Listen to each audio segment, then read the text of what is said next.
perkenalkan, nama aku Zalfa Zafifa. Aku dari 10-5. Di sini aku bakal ceritain tentang pengalaman pribadi om aku dan juga mitos yang ada di kampung halamanku. Pada saat dia masih SMA, di Cianjur, di desa Lembur Sawah.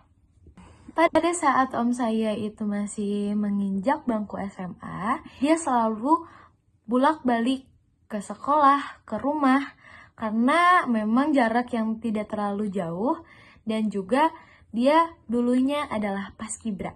Jadi ceritanya adalah waktu pas om saya itu pulang dari sekolah sekitar jam 6 dan itu tuh adalah waktu maghrib.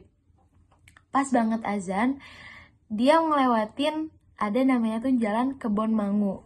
Pada awalnya nenek kakek saya selalu berpesan bahwa jangan pulang di waktu maghrib atau lewat maghrib.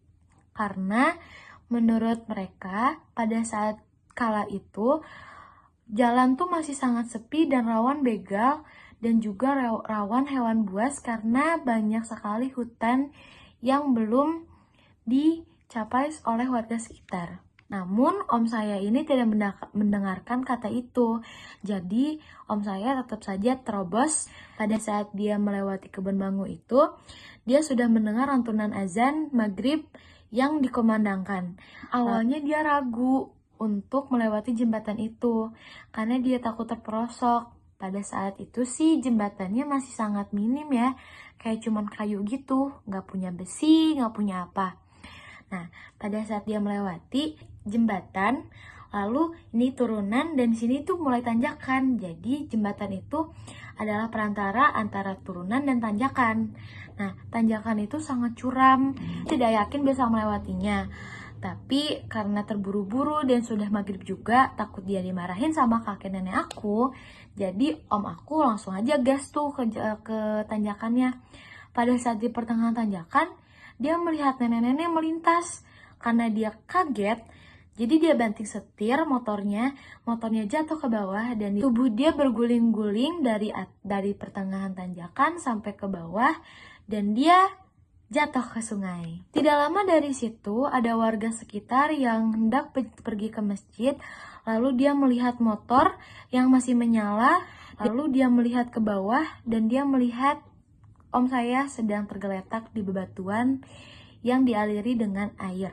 Di situ pun warga menjadi heboh, lalu berbondong-bondong untuk membantu om saya untuk segera naik ke atas. Itu pas keluarga aku nanyain, dia cuman bilang kalau misalkan ada nenek-nenek yang menghadang jalan dia.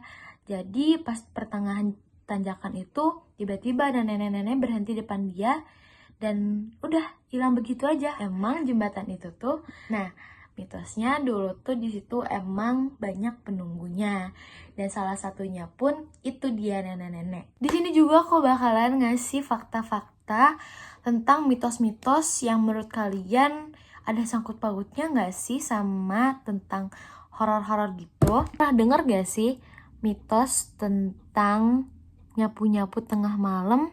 Beberapa orang mengiranya mitos itu sebagai tanda bahwa kita akan diikuti oleh beberapa sosok atau makhluk, atau bahkan bakalan ditemenin sama makhluk.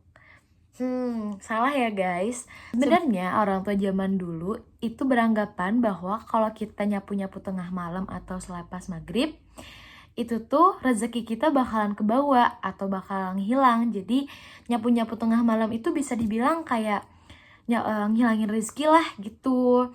Nah, tapi dengan cara yang salah, karena mereka menakut-nakutinya dengan cara kayak jangan nyapu-nyapu tengah malam, nanti bakal diikutin sama ini loh gitu. Sebenarnya enggak guys. Sekian video dari saya. Mohon maaf apabila ada salah kata atau ucap. Saya tutup dengan wassalamualaikum warahmatullahi wabarakatuh.